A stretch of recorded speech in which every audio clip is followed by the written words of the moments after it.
ഇത്തവണത്തെ നിയമസഭാ തെരഞ്ഞെടുപ്പിൽ ഇടതുപക്ഷത്തിന്റെ ഭാഗത്തുനിന്ന് CPM-ന്റെ ഭാഗത്തുനിന്ന് ആദ്യം തന്നെ ഉയർന്ന വിമർശനം UDF അധികാരത്തിൽ വന്നാൽ അത് ജമാഅത്തെ ഇസ്ലാമിയെ നിയന്ത്രിക്കുന്ന ഒരു ഭരണമായിരിക്കും കേരളത്തിൽ വരാൻ പോകുക എന്നുള്ളതായിരുന്നു. കാരണം കഴിഞ്ഞ 10 വർഷമായിട്ട് അധികാരത്തിന് പുറത്തിരിക്കുന്ന മുസ്ലിം സാമുദായിക ഗ്രൂപ്പുകൾ എന്ത് തന്നെയായാലും അധികാരം പിടിച്ചെടുക്കണം എന്ന ലക്ഷ്യത്തിലാണ് അവർ പ്രവർത്തിക്കുന്നത്. അവർ പരിപൂർണമായിട്ടും UDF-നെയാണ് പിന്തുണയ്ക്കുന്നത് എന്ന് നമുക്ക് കാണാൻ കഴിയും. ചില മുസ്ലിം തീവ്രവാദ ഗ്രൂപ്പുകളൊക്കെ തന്നെ സ്ഥാനാർത്ഥികളെ നിർത്തിയിട്ടുണ്ടെങ്കിലും പ്രധാനപ്പെട്ട BJP മത്സരിച്ച് വിജയിക്കാൻ സാധ്യതയുള്ള സ്ഥലങ്ങളിലൊക്കെ തന്നെ BJPക്ക് എതിരായിട്ടായിരിക്കും മത്സരിക്കുന്നത്. പൊതുവെ അവർ UDF-നെ അധികാരത്തിലെത്താനാണ് എത്തിക്കാനാണ് അവർ ശ്രമിക്കുന്നത്. അതിൽ പ്രധാനമായിട്ടും ജമാഅത്തെ ഇസ്ലാമിയും അവരുടെ രാഷ്ട്രീയ പാർട്ടിയായ വെൽഫെയർ പാർട്ടിയും അവർ പൂർണ്ണമായിട്ടും UDF-ന്റെ കൂടെയാണ് നിൽക്കുന്നത്. ഇവിടെ നമുക്ക് എടുത്തു പറയാവുന്ന ഒരു കാര്യം, ജമാഅത്തെ ഇസ്ലാമിയുടെ നിർബന്ധം മൂലമാണ് മുസ്ലിം ലീഗിലെ മതമാണ് പ്രശ്നം എന്ന് ആരോപിച്ചിരുന്ന അല്ലെങ്കിൽ എന്ന് പറഞ്ഞിരുന്ന KM ഷാജിയെ പോലെയുള്ളൊരു കഴിഞ്ഞ തെരഞ്ഞെടുപ്പിലൊക്കെ തോറ്റ ഒരു നേതാവിനെ വേങ്ങര എന്ന് പറയുന്ന മുസ്ലിം ലീഗിന്റെ ഉറച്ച കോട്ടയിൽ സീറ്റ് കൊടുപ്പിച്ചത് ജമാഅത്തെ ഇസ്ലാമിയുടെ നിർബന്ധം മൂലമാണ് എന്നൊരു ആരോപണമാണ് ഇപ്പോൾ ഉയർന്നിരിക്കുന്നത്. അപ്പം അവിടെ വേങ്ങരയിൽ നിന്ന് കുഞ്ഞാലിക്കുട്ടി മലപ്പുറത്തേക്ക് മാറുന്നു. എന്നിട്ട് വേങ്ങര എന്ന് പറയുന്ന മുസ്ലിം ലീഗിന്റെ ഏറ്റവും ഉറച്ച സീറ്റാണ് KM ഷാജിക്ക് കൊടുക്കുന്നത്. അപ്പൊ ഷാജിയാണ് ഈ മതമാണ് ജീവൻ എന്ന് പറഞ്ഞ ആൾ. അതായത് മുസ്ലിം ലീഗിന്റെ യഥാർത്ഥ അജണ്ട പുറത്തു കൊണ്ടുവന്ന ആളാണ് ഷാജി. അപ്പൊ ഇതേപോലെ തന്നെയാണ് SDPI. ഇപ്പം ഇതുവരെ അവർ പറഞ്ഞിരുന്നത് ഞങ്ങൾ മഞ്ചേശ്വരത്ത് സ്ഥാനാർത്ഥിയെ നിർത്തും എന്നാണ് പറഞ്ഞിരുന്നത്.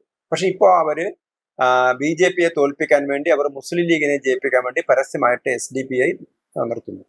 മറുഭാഗത്ത് ഇതിനൊക്കെ എതിർക്കുന്ന CPM ആകട്ടെ വേങ്ങരയിൽ തന്നെ, മലപ്പുറം ജില്ലയിലെ വേങ്ങരയിൽ മുമ്പ് SDPI സ്ഥാനാർത്ഥിയായിരുന്ന ആളെയാണ് ഇപ്പോൾ അവർ സ്വതന്ത്രമായി നിർത്തുന്നത്. നേരത്തെ ഇങ്ങനെയുള്ള എല്ലാ ഇസ്ലാമിക വർഗീയ ശക്തികളുമായിട്ട് രഹസ്യമായിട്ടും പരസ്യമായിട്ടൊക്കെ സഖ്യം ചെയ്തിരുന്ന പാർട്ടിയാണ് അല്ലെങ്കിൽ മുന്നണിയാണ് LDF. നേരത്തെ അവരുടെ കൂടെ ജമാഅത്തെ ഇസ്ലാമി അവർക്ക് പല സീറ്റുകളിലും പിന്തുണ കൊടുത്തിരുന്നു.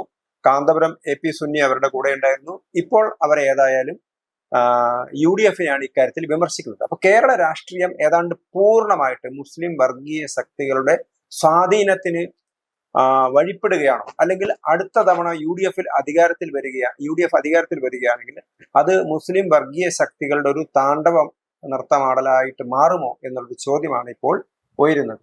ഈ വിഷയം നമ്മളോട് സംസാരിക്കുന്നത് കാസർഗോഡ് കേന്ദ്ര സർവകലാശാലയുടെ മുൻ പ്രോ വൈസ് ചാൻസലറും രാഷ്ട്രീയ നിരീക്ഷകരുമായ ഡോക്ടർ K ജയപ്രസാദാണ്. നമസ്തേ. CPM നേതാവ് എളമരം കരീം ഒരു ആരോപണം ഉന്നയിച്ചിരിക്കുകയാണ്. അദ്ദേഹം പറഞ്ഞത് ഡോക്ടർ MK മുനീറിന് സീറ്റ് കൊടുക്കാത്തത്, ഇത്തവണ മുസ്ലിം ലീഗ് സീറ്റ് കൊടുക്കാത്തത് ജമാഅത്തെ ഇസ്ലാമിയായിട്ട് ഒരുമിച്ച് പോകുന്ന ആളല്ല എന്നുള്ളത് കൊണ്ടാണ് എന്നാണ്. അതായത് ജമാഅത്തെ ഇസ്ലാമി SDPI പോലുള്ള സംഘടനകളാണ് മുസ്ലിം ലീഗ് ആരെ നിർത്തണം എന്ന് വരെ തീരുമാനിക്കുന്നത് എന്നുള്ള രീതിയിലേക്കാണ് കാര്യങ്ങൾ പോകുന്നത്. ഒരുപക്ഷെ മുനീർ ഇത് തള്ളിപ്പറഞ്ഞിട്ടെങ്കിൽ പോലും ഈ ഒരു ചോദ്യം വളരെ പ്രസക്തമല്ല. ഈ തെരഞ്ഞെടുപ്പിൽ 2026 നിയമസഭാ തെരഞ്ഞെടുപ്പിൽ ഏറ്റവും കൂടുതൽ ശ്രദ്ധേയമായതും അതേസമയം ഏറ്റവും അപകടകരമായ വിഷയം മതാടിസ്ഥാനത്തിൽ ഒരു വിഭാഗത്തിന്റെ വോട്ടുകൾ ധ്രുവീകരിക്കുന്നു എന്നുള്ളതാണ്. കഴിഞ്ഞ ത്രിതല പഞ്ചായത്തിലെ തെരഞ്ഞെടുപ്പ് നമ്മൾ പരിശോധിച്ചു കഴിഞ്ഞാൽ UDF-ന് അനുകൂലമായിട്ട് ന്യൂനപക്ഷ മേഖലകളിൽ ശക്തമായ ധ്രുവീകരണമുണ്ടായി. അപ്പൊ 2016-ലും 2021-ലെ നിയമസഭാ തെരഞ്ഞെടുപ്പുകളിലും പൊതുവെ നമ്മൾ കണ്ടത്, അതുപോലെ തന്നെ ലോക്സഭാ തെരഞ്ഞെടുപ്പുകളിൽ കോൺഗ്രസിന് അനുകൂലമായിട്ടും മുസ്ലിം ന്യൂനപക്ഷ വോട്ടുകൾ പോയിരുന്നെങ്കിൽ അത് നിയമസഭയിൽ വരുമ്പോഴത്തേക്കും ഇടതുപക്ഷത്തിന് അനുകൂലമായ നിലപാട് ആണ് അവർ സ്വീകരിച്ചിരുന്നത്. അപ്പൊ അങ്ങനെയാണ് 2016-ലും 2021-ലും ശക്തമായ രീതിയിൽ LDF-ന് വിജയിച്ചു വരാൻ കഴിഞ്ഞത്. 2021-ലെ നിയമസഭാ തെരഞ്ഞെടുപ്പിൽ ഇടതുപക്ഷത്തിന്റെ സ്വതന്ത്ര സ്ഥാനാർത്ഥികളായിട്ട് മലപ്പുറം ജില്ലയിൽ മുസ്ലിം ലീഗിന്റെ ശക്തി കേന്ദ്രങ്ങളിൽ നിന്ന് 4-5 മണ്ഡലങ്ങളിലെങ്കിലും ഇടതുപക്ഷത്തിന് ജയിക്കാൻ കഴിഞ്ഞതും ഒരു പരിധിവരെ ഈ മുസ്ലിം വിഭാഗങ്ങളിൽ ഒരു വിഭാഗം ഇടതുപക്ഷത്തോടൊപ്പം നിന്നതുകൊണ്ടാണ്. പക്ഷെ ഈ തെരഞ്ഞെടുപ്പിൽ നമ്മൾ കാണുന്നത് ആ തരത്തിലുള്ള ഒരു വിഭജനത്തിന് പകരമായിട്ട് എല്ലാ മുസ്ലിം സംഘടനകളും, വിശേഷിച്ച് മുസ്ലിം തീവ്ര നിലപാടെടുക്കുന്ന സംഘടനകളായിട്ടുള്ള ഒരു നിരോധിക്കപ്പെട്ട പോപ്പുലർ ഫ്രണ്ട് ഓഫ് ഇന്ത്യ യുടെ ഭാഗമായി വന്ന രാഷ്ട്രീയ പ്രസ്ഥാനമായ SDPI-യും അതുപോലെ ജമാഅത്തെ ഇസ്ലാമിയുടെ വെൽഫെയർ പാർട്ടിയും മുസ്ലിം ലീഗും ഒക്കെ ഒരു പക്ഷത്ത് ചേരുന്ന ഒരു സാഹചര്യമാണ്. ഇവിടെ ഒരു എടുത്തു പറയേണ്ട ഒരു പ്രധാനപ്പെട്ട കാര്യം, ഇപ്പം ഇതിനെ എതിർക്കുന്ന CPM, പക്ഷെ അവർ ചെയ്തിരുന്നത് ഇപ്പൊ നേരത്തെ സൂചിപ്പിച്ചതുപോലെ അവർ സ്വതന്ത്ര സ്ഥാനാർത്ഥികളെ നിർത്തി. പക്ഷെ മുമ്പൊക്കെ അവർ ആരെയാ സ്വതന്ത്ര സ്ഥാനാർത്ഥികളെ നിർത്തുന്നത്? സമൂഹത്തിൽ വലിയ സ്ഥാനം നേടിയ ഇപ്പൊ ഡോക്ടർ ഇക്ബാൽ അല്ലെ, അങ്ങനെ കുറെ ഏതെങ്കിലും രീതിയിൽ സ്പെഷ്യലൈസ് ചെയ്ത അല്ലെങ്കിൽ രാഷ്ട്രീയമായ സ്വാധീനമുള്ള പൊതുപ്രവർത്തനം ചെയ്ത ആളുകളെയാണ് അവർ സ്വതന്ത്രന്മാരായി നിർത്തിയത്. പക്ഷെ മലപ്പുറം ജില്ലയിലേക്ക് എത്തുന്ന സമയത്ത് അവർ സ്വതന്ത്രമായി നിർത്തിയിരിക്കുന്നത് വ്യാപാരികളെ, അല്ലെങ്കിൽ വലിയ വ്യവസായികളെ, അല്ലെങ്കിൽ മുസ്ലിം മത ഗ്രൂപ്പുകളായിട്ട് ബന്ധമുള്ള ആളുകൾ. ഇപ്പൊ KT ജലീൽ, അദ്ദേഹം മുമ്പ് സിമിയായിട്ട് ബന്ധമുള്ള ആളായിരുന്നു. അതേപോലെ തന്നെ പിന്നെ ഒരു ഡസൻ സ്ഥാനാർത്ഥികളുണ്ട്, ഒരു ഡസൻ അൻവറെ നിർത്തി. ഇപ്പം ഒരാൾ തിരിച്ചു വന്നു, നമ്മുടെ പിന്നെ കൂപ്പർ കാർ വിവാദവുമായിട്ട് ഉണ്ടായിരുന്ന കൊടുവള്ളിയിലെ സ്ഥാനാർത്ഥിയെ അവര് ലീഗിലേക്ക് റസാഖ് കാരാട്ട് തിരിച്ചു വന്നു. അങ്ങനെയുള്ള സ്ഥാനാർത്ഥികളാണ് അബ്ദുറഹിമാൻ, അങ്ങനെയുള്ള സ്ഥാനാർത്ഥികളാണ് അവർ നിർത്തിയിരുന്നത് CPM. പക്ഷെ അത് CPM ഒരു തിരിച്ചടിയാണെന്ന് ഇപ്പൊ, അല്ലെങ്കിൽ അവർക്ക് അത് തെറ്റുപറ്റി എന്ന് തോന്നൽ കൊണ്ടാണോ ഇപ്പൊ ഇവര് ജമാഅത്തെ ഇസ്ലാമി അല്ല, ഇടതുപക്ഷ സ്വതന്ത്രരെ നിർത്തുന്നത് ഒരു ടാക്ടിക്കൽ ആയിട്ടുള്ള ഒരു അടവ് നയത്തിന്റെ ഭാഗമായിട്ടാണ്. അപ്പം ലോക്സഭാ തെരഞ്ഞെടുപ്പിൽ 2009 അവര് മദനിയുടെ സ്ഥാനാർത്ഥിയെ ലോക്സഭാ സ്ഥാനാർത്ഥിയായി പൊന്നാനിൽ പിന്തുണച്ചിരുന്നു.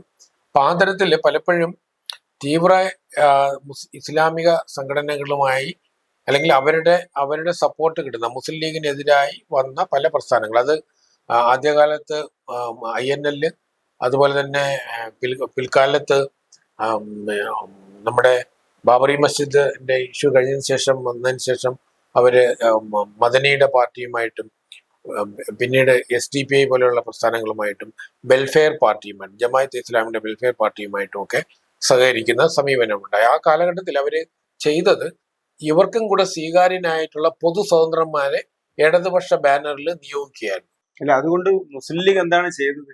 ഇതുവരെ മുസ്ലിം ലീഗ് ഒരു ഇപ്പം വിഭജനത്തിന്റെയൊക്കെ ഉത്തരവാദിത്വം അവരിൽ ആരോപിക്കപ്പെടുന്നുണ്ടെങ്കിലും കേരള രാഷ്ട്രീയത്തിൽ ഒരു എന്താ പറയുക, ഒരു ലിബറൽ അല്ലെങ്കിൽ ഒരു സെൻട്രൽ അപ്രോച്ചാണ് അവർ എടുത്തത്. ഒരു മുസ്ലിം തീവ്രവാദ നിലപാട് അവർ എടുത്തിരുന്നില്ല. പക്ഷെ മുസ്ലിം സമുദായത്തിലെ തീവ്രവാദ അല്ലെങ്കിൽ കടുത്ത നിലപാടെടുക്കുന്ന ആളുകളെ ഇടതുപക്ഷം സ്വീകരിച്ചതോടുകൂടി മുസ്ലിം ലീഗ് എന്താ ചെയ്തത്? മുസ്ലിം ലീഗും അതിന്റെ നിലപാട് മാറ്റി അവരും ഇങ്ങനത്തെ ആളുകളായിട്ട് സെക്കൻഡ് ചെയ്യാൻ തുടങ്ങി എന്നുള്ളതല്ല അതിന്റെ ഒരു അല്ല. അത് പ്രധാനമായിട്ട് കേരള രാഷ്ട്രീയം നമ്മൾ ശ്രദ്ധിച്ചു കഴിഞ്ഞാൽ മുസ്ലിം ലീഗ് ഒരു 25-30 മണ്ഡലങ്ങളിലാണ് മുസ്ലിം ലീഗിന്റെ പ്രഭാവമുള്ളത്.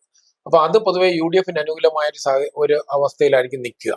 അപ്പം അതിന് പുറത്തുള്ള മണ്ഡലങ്ങളിൽ, അപ്പൊ പാറശാല മുതൽ മഞ്ചേശ്വരം വരെ ഉള്ള മണ്ഡലങ്ങളില് മുസ്ലിം വോട്ടുകളെ ഇടതുപക്ഷത്തിന് അനുകൂലമാക്കാൻ പല സമയത്തും കഴിഞ്ഞിട്ടുണ്ടായിരുന്നു.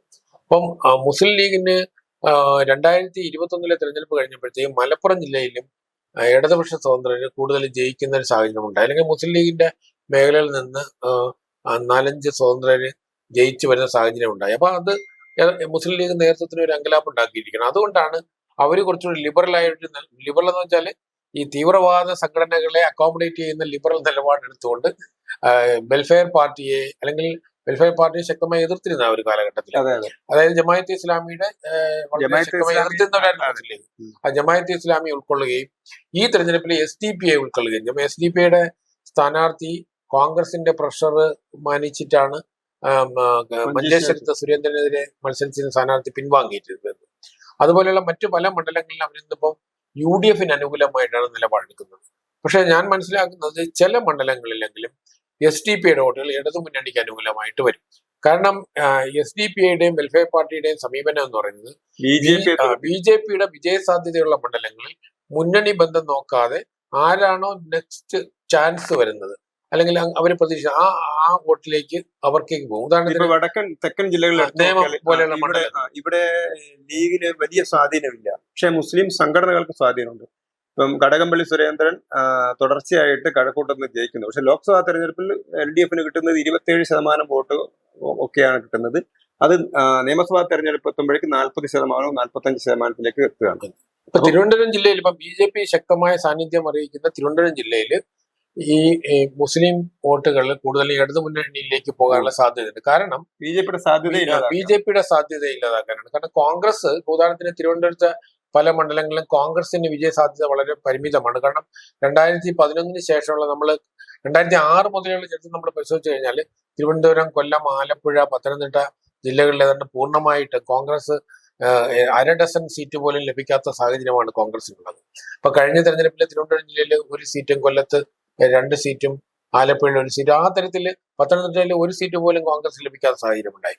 അപ്പം അതുകൊണ്ട് ഈ മേഖലയിൽ അവര് BJP വിജയം ബ്ലോക്ക് ചെയ്യുന്നതിന് വേണ്ടിയിട്ട് അത്തരം ഒരു ടാക്ടിക്കൽ വോട്ടിംഗ് അവരുടെ ഭാഗത്തുണ്ടാകും. പൊതുവെ കേരളത്തിലെ SDPI വെൽഫെയർ പാർട്ടിയോടൊപ്പം തന്നെ ഇത്തവണ UDFന് അനുകൂലമായിട്ടാണ് നിൽക്കുന്നത്.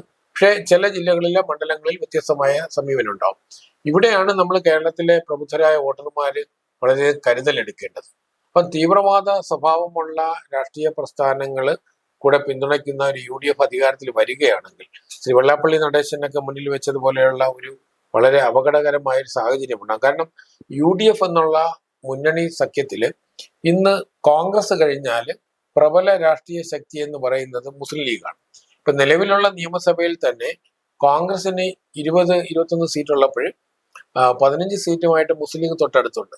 അപ്പൊ അതുകൊണ്ട് തന്നെ കേരളത്തിലെ കോൺഗ്രസ് രാഷ്ട്രീയം എന്ന് പറയുന്നത് മുസ്ലിം ലീഗിനെ ചുറ്റിപ്പറ്റിയാണ് നിൽക്കുന്നത്. മാത്രമല്ല ശ്രീ രാഹുൽ ഗാന്ധിയും അതുപോലെ പ്രിയങ്ക ഗാന്ധിയും വയനാട്ടിലേക്ക് വന്നത് തന്നെ വയനാട് പാർലമെന്റ് മണ്ഡലത്തിൽ പെടുന്ന 7 നിയോജക മണ്ഡലങ്ങളില് ഏതാണ്ട് 5 നിയോജക മണ്ഡലങ്ങളിലും പ്രധാന വോട്ടേഴ്സ് എന്ന് പറഞ്ഞാൽ മുസ്ലിം സമൂഹമാണ്. അപ്പൊ ആ തരത്തിൽ നോക്കുമ്പോൾ ഈ കോൺഗ്രസിന്റെ ദേശീയ നേതൃത്വത്തിന്റെ പോലും ഇനിയിപ്പോ അവര് സ്ഥിരമായി നിൽക്കാൻ പോകുന്ന ഒരു മണ്ഡലമാണ് വയനാട്. അവിടെ നിൽക്കണമെങ്കിൽ മുസ്ലിം ലീഗിനെ എതിർത്തുകൊണ്ട് നിൽക്കാൻ കഴിയില്ല. അപ്പം അതുകൊണ്ട് തന്നെ കേരളത്തിൽ കോൺഗ്രസ് സ്വീകരിക്കുന്ന സമീപനം മുസ്ലിം ലീഗിനെ പ്രീണിപ്പിക്കുന്ന ഒരു സമീപനമായിരിക്കും. നമ്മൾ ഇന്ന് കാണുന്ന ഒരവസ്ഥയെ ആയിരിക്കില്ല തെരഞ്ഞെടുപ്പിന് ശേഷം കേരളം കാണാൻ പോകുന്നത്. പക്ഷെ ഇതിന്റെ ഉത്തരവാദിത്വത്തിന് LDFന് ഒഴിഞ്ഞു മാറാൻ പറ്റുമോ? കാരണം മുസ്ലിം ലീഗ് അടുപ്പിക്കാതിരുന്ന തീവ്രവാദ സംഘടനകളെ അവരെ അടുപ്പിക്കാൻ നിർബന്ധിതരാക്കിയത് ഇതേ പ്രവൃത്തി LDF ചെയ്തതുകൊണ്ടല്ലേ? അല്ല, അങ്ങനെ നോക്കുമ്പോഴേ നമ്മൾ ചരിത്രത്തിലേക്ക് പോകേണ്ടി വരും. കാരണം ആദ്യമായിട്ട് മുസ്ലിം ലീഗിനെ ഭരണത്തിൽ കൊണ്ടുവന്നത് ഇടതുപക്ഷമാണ് 1967. പിന്നീട് അവർ അധികാരത്തിൽ വന്ന 80-ലാകുമ്പോഴത്തേക്കും ഇടതുമുന്നണിയുടെ ഭാഗമായിട്ട് AIML എന്നുള്ള രീതിയിൽ ഓൾ ഇന്ത്യ മുസ്ലിം ലീഗിനെ അധികാരത്തിലേക്ക് കൊണ്ടുവരുന്നത്. പിന്നീട് അവര് 90 ആകുമ്പോഴത്തേക്കും 96-ലേക്കും അവർ INL-നെ ഇന്ത്യൻ നാഷണൽ ലീഗ്, അതായത് അതെ. അപ്പം Indian Union Muslim League, All India Muslim League, Indian National League INL, അതുപോലെ PDP, ജമായത്തെ ഇസ്ലാമിയുടെ വെൽഫെയർ പാർട്ടി SDPI, ഈ പാർട്ടികളുമായിട്ടൊക്കെ ഒരു കാലഘട്ടത്തിൽ സഹകരിച്ചിട്ടുള്ളത് ഒളിഞ്ഞും തെളിഞ്ഞും ഇടതുപക്ഷമാണ്. അതില് INL-നും AIML-നും അതുപോലെ IUML-നും ആദ്യമായിട്ട് മന്ത്രിസഭയിലേക്ക് കൊണ്ടുവന്നതും ഇടതുപക്ഷത്തിലാണ്. അപ്പൊ ഇടതുപക്ഷത്തിൽ നമുക്ക് ഇന്ന് മാറ്റി നിർത്താൻ കഴിയില്ല. അപ്പൊ ഇടതുപക്ഷം അവരിപ്പോ പറയുന്നത് ജമാഅത്തെ ഇസ്ലാമിയെ ആയിരിക്കും നിയന്ത്രിക്കാൻ പോകുന്നത്, മുസ്ലിം വർഗീയതക്കെതിരെ ശക്തമായ നിലപാടാണ് തങ്ങൾ സ്വീകരിക്കുന്നത് എന്ന ഒരു. പക്ഷെ അവരിത് പറയുന്നെങ്കിലും ഇവിടെ ഈ തെരഞ്ഞെടുപ്പിൽ ഒരു ഹങ് അസംബ്ലിയാണ് ഉണ്ടാകുകയാണെങ്കിൽ തീർച്ചയായിട്ടും UDF-ൽ നിന്ന് മുസ്ലിം ലീഗ് CPM പക്ഷത്തേക്കായിരിക്കും പോവുക. അതിനാണ് സാധ്യത. കാരണം ഇടതുപക്ഷത്തിൽ നിന്ന് ഘടകകക്ഷികൾ അങ്ങോട്ട് പോകുന്നതിനേക്കാൾ ഉപരി UDF-ൽ നിന്ന് മുസ്ലിം ലീഗ് ഇടതുപക്ഷത്തേക്ക് പോകുന്ന സാഹചര്യമാകും ഉണ്ടാകുക. കാരണം എനിക്കൊരു ഇങ്ങനെയൊരു സംശയം, അതായത് ഒരു 70 സീറ്റ് ഇല്ല, ഒരു 60 സീറ്റൊക്കെയാണ് UDF-നുള്ളതെങ്കിൽ പണ്ടുണ്ടായിരുന്ന ഐക്യകക്ഷികൾ, അതായത് അടിയന്തരാവസ്ഥ കഴിഞ്ഞ ഉടനെ നടന്ന തെരഞ്ഞെടുപ്പിലൊക്കെ ഐക്യകക്ഷികളെ CPI, കോൺഗ്രസ് ഒക്കെ. അപ്പൊ വേണമെങ്കിൽ CPIക്ക് ഒരു 8-9 അല്ലെ 10 പേരൊക്കെ ജയിക്കുകയും 1-2 കേരള കോൺഗ്രസ് ഒക്കെ മാണി ഗ്രൂപ്പ് ഒക്കെ ജയിക്കുകയും ചെയ്താൽ 10-12 പേർ അങ്ങോട്ട് പോയാൽ അവർക്ക് ഭൂരിപക്ഷം കിട്ടുന്ന ഒരു സ്ഥിതി ഉണ്ടാവുകയാണെങ്കിൽ അവർക്ക് അങ്ങോട്ട് പോകാമല്ലോ. 1969 പോലെയുള്ള CPIയുടെ അന്നത്തെ CPIയുടെ നേതൃത്വത്തിലുള്ള ആത്മവിശ്വാസം ഇന്നത്തെ CPIക്കില്ല. ആ തരത്തിലൊരു കേഡർ സപ്പോർട്ടോ ഗ്രൗണ്ട് സപ്പോർട്ടോ 25 മണ്ഡലങ്ങളിൽ മത്സരിക്കുന്ന CPIക്കില്ല. അപ്പൊ CPM-ന്റെ തോളിൽ ഇരുന്നുകൊണ്ടാണ് CPI പലപ്പോഴും ജയിക്കുന്നത്. അതുകൊണ്ട് ആ സാധ്യത വളരെ കുറവാണ്. അപ്പം മാത്രമല്ല നമുക്ക് പല വിഷയങ്ങൾ, അതിൽ പൗരത്വ ബില്ല് വന്ന സമയത്ത് തെറ്റായ രീതിയിൽ മുസ്ലിം സമൂഹത്തെ മുഴുവനും നിങ്ങളുടെ പൗരത്വം എടുത്തു കളയാൻ പോകുന്ന എന്നുള്ള രീതിയിൽ വ്യാജ പ്രചരണം നടത്തുന്ന തരത്തിലേക്കുള്ള മത്സരത്തിലാണ് കേരളത്തിലെ ഇടതു വലതു മുന്നണികൾ. ഇപ്പൊ നിയമസഭയിൽ ഐകകണ്ഠ്യേന പ്രമേയം പാസ്സാക്കുന്ന ഗാസ വിഷയം വന്നത്, ഹമാസിന്റെ ആൾക്കാരെ കൊണ്ടുവരുന്ന വിഷയത്തിൽ എല്ലാത്തിലും ഇടതു വലതു മുന്നണികൾ മത്സരിക്കുകയായിരുന്നു. അപ്പൊ അതില് ഇപ്പൊ നമ്മള് അലി ഖമേനിയുടെ കൊലപാതകത്തിലും അവരുടെ നിലപാടുകൾ ഒന്നാണ്. അപ്പം കേരളത്തെ സംബന്ധിച്ചിടത്തോളം ഇടതു വലത് മുന്നണികൾ സംഘടിത ന്യൂനപക്ഷത്തിന്റെ വോട്ട് ലഭിക്കുന്നതിന് വേണ്ടിയിട്ട് മത്സരിച്ച് പ്രീണിപ്പിക്കുന്ന സാഹചര്യമുണ്ട്. അപ്പൊ അതുകൊണ്ട് തന്നെ ആർക്കാണോ മുൻതൂക്കമുള്ളത് ആ മുൻതൂക്കമുള്ള മുന്നണിയിലേക്ക് IUML പോകേണ്ടി വരും. കാരണം 10 വർഷം പ്രതിപക്ഷത്ത് നിന്ന് ഈ ഷാജി പറഞ്ഞതുപോലെ ഭരണത്തിൽ നിന്ന് 10 വർഷം മാറി നിന്ന ഒരു മതമാണ് പ്രശ്നമെന്ന് പറഞ്ഞ ഒരു പ്രസ്ഥാനത്തിന് ഇനിയും കൂടുതൽ കാത്തു നിൽക്കാൻ കഴിയില്ല. ഒരു പുതിയ പരീക്ഷണത്തെ അവർ തയ്യാറാകുകയുമില്ല. അപ്പൊ അതുകൊണ്ട് ഈ കേരള രാഷ്ട്രീയത്തിലെ അപകടകരമായ ചില ഒരു അലയൻസോ അല്ലെങ്കിൽ പുതിയ ഒരു മുന്നണി പരീക്ഷണമൊക്കെ ഒരുപക്ഷെ ഈ തെരഞ്ഞെടുപ്പ് കഴിയുമ്പോൾ ഉണ്ടായേക്കാം.